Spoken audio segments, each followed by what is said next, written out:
All right, guys, so this is kind of a little helper video for Thursday when we're multiplying a fraction times a fraction. And in my opinion, I think this is actually an easier lesson than some of the previous lessons have been. So hopefully this is kind of calming comparatively, but there is some definite important things here. First of all, one of the things that Mrs. Wolf said in her video was that multiplication usually makes numbers get bigger, but her answers were getting smaller even though we were multiplying. And I just want to take a quick second to explain that. We know fractions mean part of a whole and multiplication means of. So multiplying a fraction times a fraction is like taking a part of a part. Well, let me explain that to you.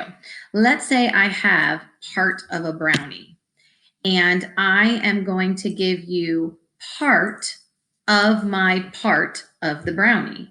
So I'm going to give you a fraction or a part of my part.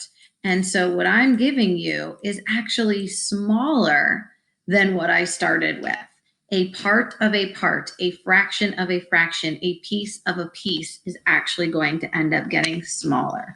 So if that doesn't make sense, you know, it will one day. It's pretty high level thinking, but if it does make sense, great. Okay, so this is almost kind of like review from that last video that I showed you if you watched it. Multiplying a fraction times a fraction is actually really easy. You don't have to worry about red light, yellow light, green light fractions and common denominators.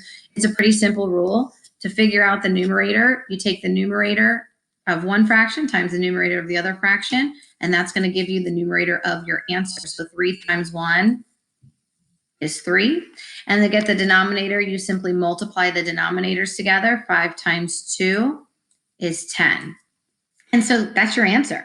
But we know that we always have to ask, is this the best way? That's the weirdest I ever. Is this the best way to hand my answer to somebody else to understand? So we're going to go through the IS checklist. Is 3/10 an improper fraction? Well, no, the numerator is smaller than the denominator. It's a beautiful proper fraction. So nothing we need to do there, which is awesome. And then simplest form. Everything is simple. Everything is simple when you draw an F. Are we one and done? Well, I can tell you right now, I don't see one and done with my eyeballs. Again, to be one and done, your numerator needs to be a 1 or your numerator and denominator need to be 1 apart. If not, we need to do a little bit of work to see if the greatest common factor is 1. And if so, then we're done and it's in simplest form. So I'm going to go ahead and draw that F. And we're going to look at our answer, 3/10, to see if there's a simpler way to say this. So I'm going to only list the factors of the smaller number, the numerator, the 3. So 1 and 3, it's a beautiful prime number. Love it. And that's it. 2 is not a factor of 3. So I'm going to see if this is a common factor for the 10 also. So I'm going to think, is 3 times anything 10? Well, the answer is no, which means the greatest common factor of 3 and 10 is 1. And 1 and done, which means your final answer in the best way to say it here would be 3/10. So let's look at another one. I'm going to move through this one a little bit more quickly. Get my numerator for my answer. I just take 4 times 1, then 2 numerators multiplied and get 4. To get my denominator, 10 times 4 is 40. And we have our answer. We just don't know, is this the best way to say our answer to somebody else? So we're going to go through our checklist. Improper. Is this an improper fraction? Meaning, is the numerator bigger than the denominator? The answer is no. So we don't have to do anything there. And is this in simplest form? Is it 1 and done? Well, I can't see 1 and done with my eyeballs. There's no 1 of a numerator. They're not 1 apart. So I'm going to go ahead and draw the F. And I'm going to see if I can't say 4/40 in a simpler way for somebody. So I'm going to go ahead and just list my factors of 4. 1 times 4 is 4. And I know 2 times 2 is 4. And I'm good.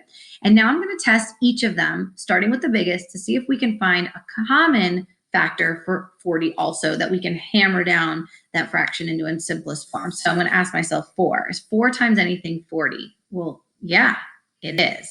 So I'm going to pull that hammer out. I'm going to go and hammer down the numerator. I know 4 times 1 is 4.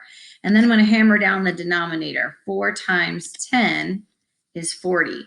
So I just turned 4/40 into an equivalent fraction that looks different and sounds different, but still means the same thing. And because the numbers got smaller, they're easier to understand in a fraction. So can I see 1 and done? Yes, I can. My numerator is a 1.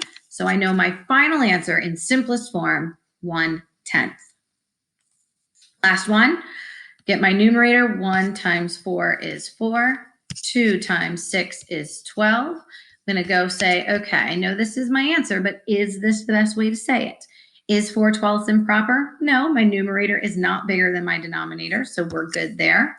Simplest form, I cannot see one and done, so I'm going to go ahead and draw my F and see if I can't put this in a better, simpler way. 1 times 4 are my factors for 4, along with 2 and 2. And now I just need to find out, is there another factor here that will also work for 12? And I can see right away, I know 4 times something does equal 12. So I'm going to pull the 4 out. Now, some of you guys were now using that 4. You might take the fraction 4/12, and we know we're watudamaduding using division to make the numbers get simpler. We're going to divide by that common factor. I don't know why I'm touching it with my elbow. That's why. That should say divided by 4. I need to erase that because holy moly guacamole, would that be confusing if I looked at it. Let's try that handwriting again. Okay, so I could take that 4 and divide the numerator and denominator by 4 to get my fraction in simplest form. 4 divided by 4 is 1, and 12 divided by 4 is 3. Or I could use my F like we just were practicing, which I know my students in my math class were using a lot, which just kind of organizes it a little bit differently, but it's the same idea. 4 times 1 is 4, and 4 times 3 is 12. Get that same 1/3. So what I've just figured out, if I move my lovely face there, is that another way to write 4/12, that means the same thing, it's equivalent, is 1/3. And now I can see we are one and done. So that is your final answer in the simplest possible form.